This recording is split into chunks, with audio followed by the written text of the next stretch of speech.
Carolina has a lot of talent, some under the radar, some above the radar, from athletes to rappers to YouTubers and many more.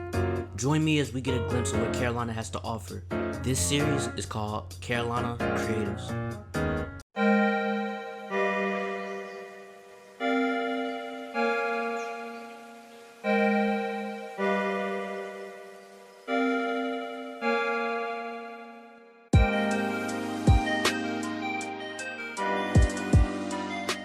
Got a few questions, typing up a new message, cause we're so young and reckless, but I'm so selfish.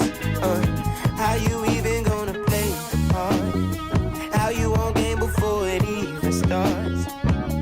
You act like you don't know your mind,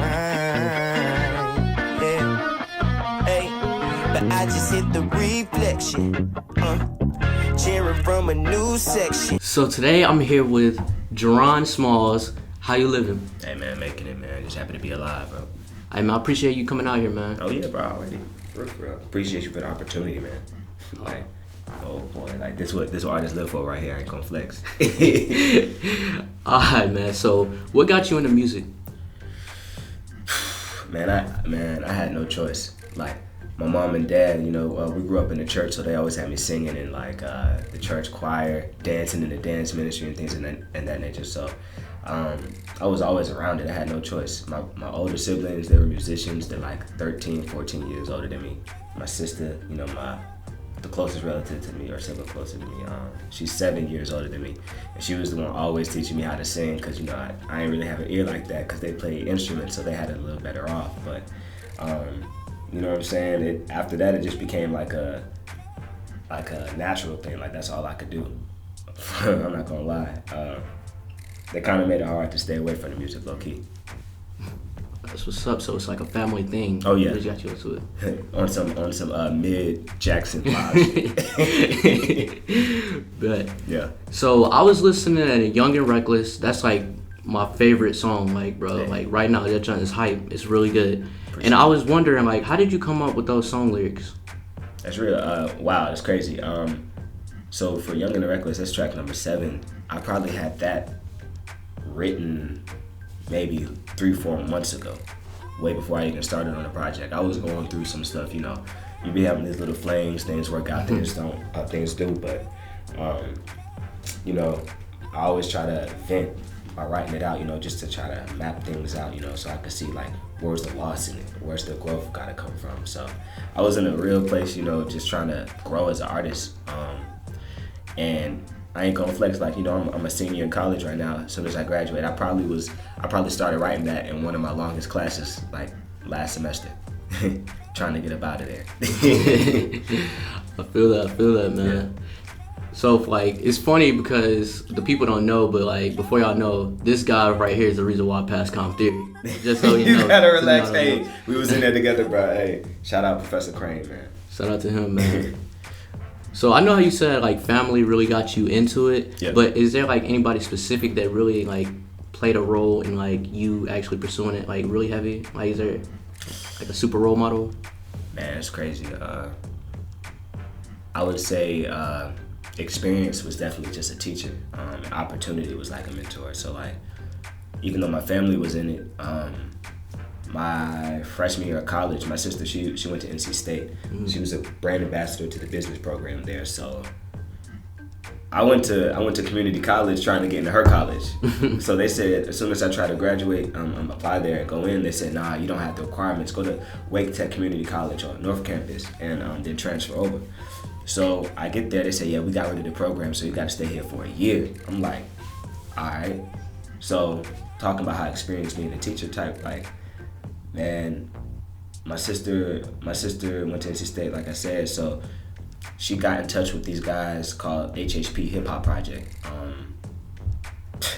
It's just really crazy thinking about it. Like, one of the guys who was a representative for them was posting flyers, and she talked to him and said, hey, my brother does that.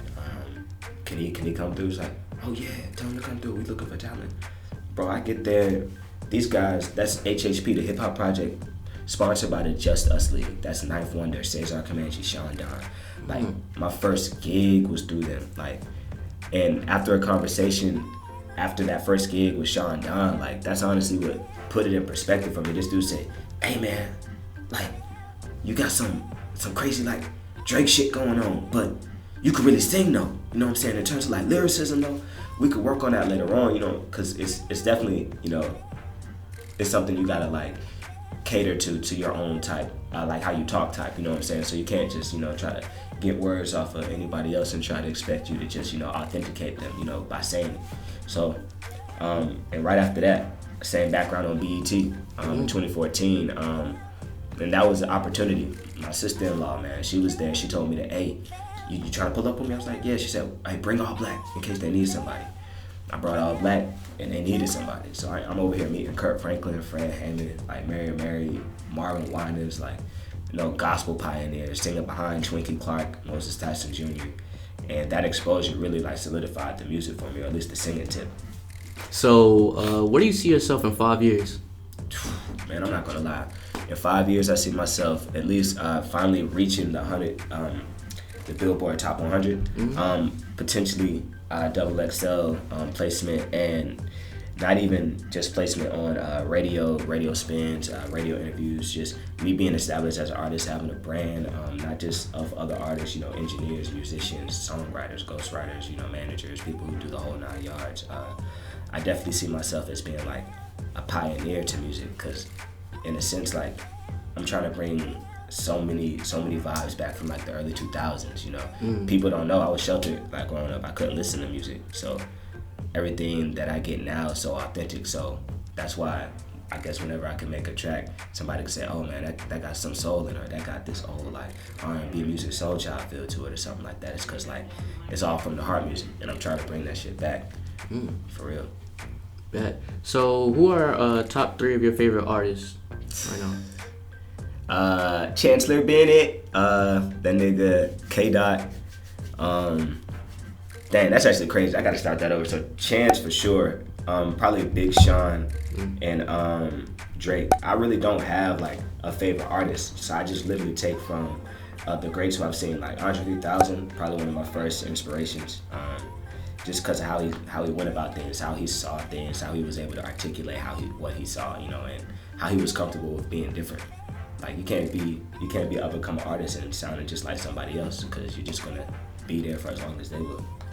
That's true. So, what do you do usually when you aren't writing music or you ain't involved in music?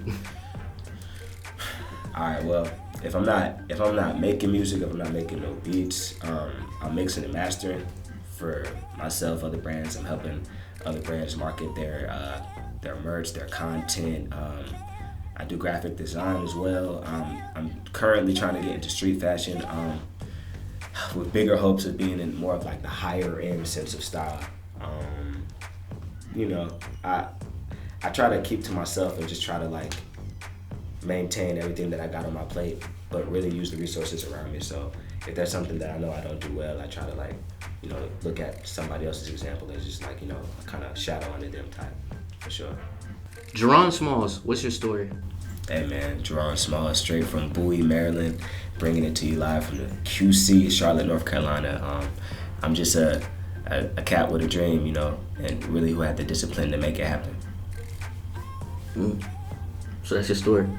I mean, hey, it's not done yet, but I feel like this last project was really the start of that. Well, for this segment, man, I'm gonna call this just the speed round, and I'm gonna like tell you some things off the top real quick. Okay. And then you just gotta answer these questions truthfully. All right. Alright, man.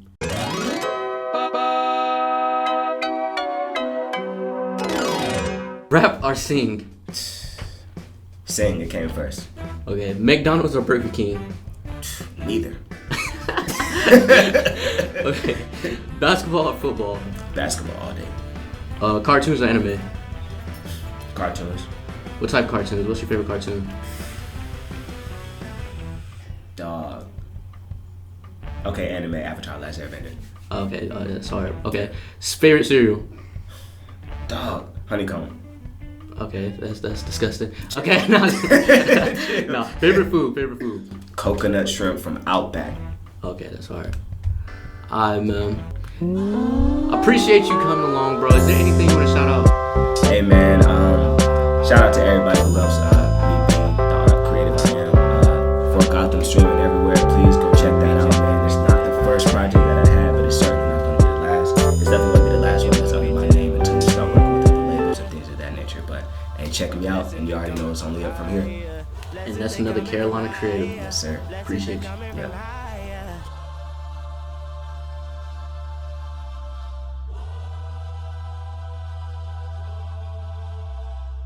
You can be anything, anywhere, make your dreams really there, walk the walk when they stare. You can be anything, anywhere, make your dreams really there, walk the walk when they stare.